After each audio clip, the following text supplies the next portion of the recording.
Even after a second elbow surgery that ruled him out as a pitcher for 2024, baseball icon Shohei Ohtani will fetch the largest contract in the sport's history this winter, and for good reason. Ohtani is not only the most talented player in the world, but also the most popular internationally, and will bring a boatload of fans with him to whichever team he signs with. Usually, the Chicago Cubs end up on the outside looking in when it comes to vying for marquee free agents like Shohei. While they've certainly been active and willing to spend in recent off-seasons, they've ended up signing players outside that upper tier of free agents. While Stroman, Swanson, and Suzuki have all been productive Cubs and were expensive, they're definitely a tier below the headlining players of their classes. Cody Bellinger played like he was an upper tier free agent, but that was on a prove-it deal where the Cubs just happened to strike gold. This offseason has a chance to change that story though.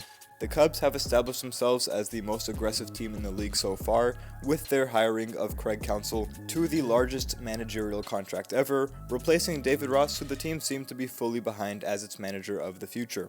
That same aggression needs to be shown in their pursuit of Shohei, and reports have signaled that it will be. There has never been a free agent like Ohtani, hence his projection to sign a record-breaking 12-year deal worth over $500 million, and this time around, the Cubs are among the teams with the best odds to sign him.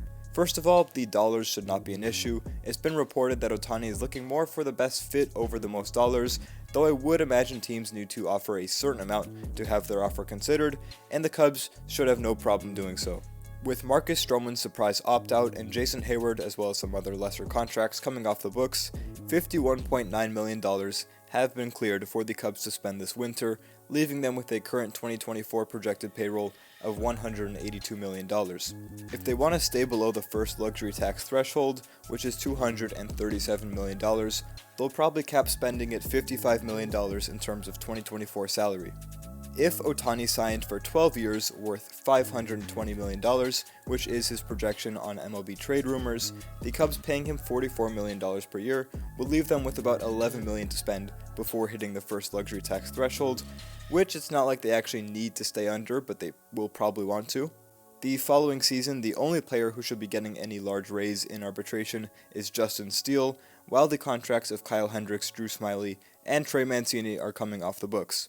That's a combined $33.5 million being cleared after 2024, and with the luxury tax threshold increasing to $241 million in 2025, the Cubs could definitely be in a position to spend some money in the following offseasons even after signing Shohei Ohtani. My point is, though there wouldn't be much room to do anything beyond a low-tier signing or two after Shohei this offseason, he wouldn't terribly handicap the team's future spending. With that being said though, we kind of be slumming it with the pitching staff as a whole, and third base, first base, and center field would remain questionable in 2024, so I think some trades where the other team retains salary would be necessary. People always talk about fit with free agents, how well does a player fit onto the roster of different teams, and to call Shohei Ohtani a good fit with the Cubs feels kind of pointless. He's the best player in the world and should be a perfect fit with every single team, but it's still true that Ohtani does fit seamlessly onto this team. Christopher Morel did a good job at DH for the Cubs, but as they work him out at first base over the winter and are trying to find him a defensive home, that DH spot is wide open for Ohtani, who just put up an MLB leading OPS of 1.066 from that spot. Additionally, with a couple pitchers' contracts expiring after next season, the pitching staff is going to need reinforcement in 2025, which is when Ohtani returns to the mound in whatever capacity that might be. So while the Cubs certainly have the resources and space on the roster they need, as well as the motivation to sign Ohtani, he also needs to want to come to Chicago if this is going to happen, and the Cubs do have a few things going for them in that regard. First of all, this is a team on the come-up. They've improved every year since their sell-off in 2021, and even though they choked their way out of a playoff spot last year, it was still a step into contention, and you have to imagine this team would have made the playoffs with Craig Counsell at the helm instead of David Ross.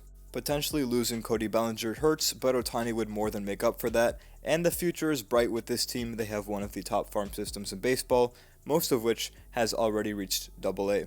I don't think it'll be too hard to convince Shohei that the organization is in a good spot, and it helps that the Cubs play in a beautiful stadium and a great city. Ohtani already likely knows this though, as the Cubs were one of his final choices when he came to the majors in 2018 when he signed with Anaheim. One of the reasons he did choose an AL team over an NL team like the Cubs or the Dodgers is that the NL didn't have the DH at the time, now they do. Also, this might not be a huge deal, but the Cubs have had quite a few Japanese players over the years, a few of which Ohtani could definitely talk to about their experience playing for the Cubs. Obviously, Seiya Suzuki is on the team right now. Maybe Ohtani likes that there's another Japanese player in Chicago already, but then there's also Yu Darvish, who Ohtani played with in the World Baseball Classic, who said good things about the Cubs to Seiya Suzuki before he chose the North Side in 2022. Now, geographically, it would make sense for Ohtani or any Japanese player to want to be on the West Coast thanks to its proximity to Japan, larger Japanese populations, and nicer weather. That probably factored in to Shohei's original choice of Anaheim, and so teams like the Mariners, Giants, Angels, and Dodgers might have an advantage there. Speaking of the Dodgers, I think you'll notice that just about every rumor attaching Ohtani to the Cubs also mentions them. That's because right now they are the heavy favorites for Shohei, thanks to a variety of reasons. They are an iconic team, coming off of 100 wins, with a lot of money to spend, superstars already in place and locked up for the coming years, and Ohtani wouldn't have to move cities. He also reportedly likes Southern California.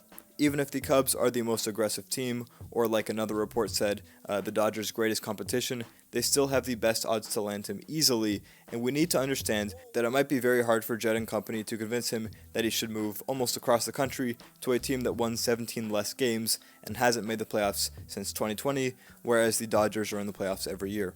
Nevertheless, buckle your seatbelts. It's going to be an exciting, stressful winter. I hope the Cubs bring in someone big and do so early in the offseason, but that's never how it seems to go.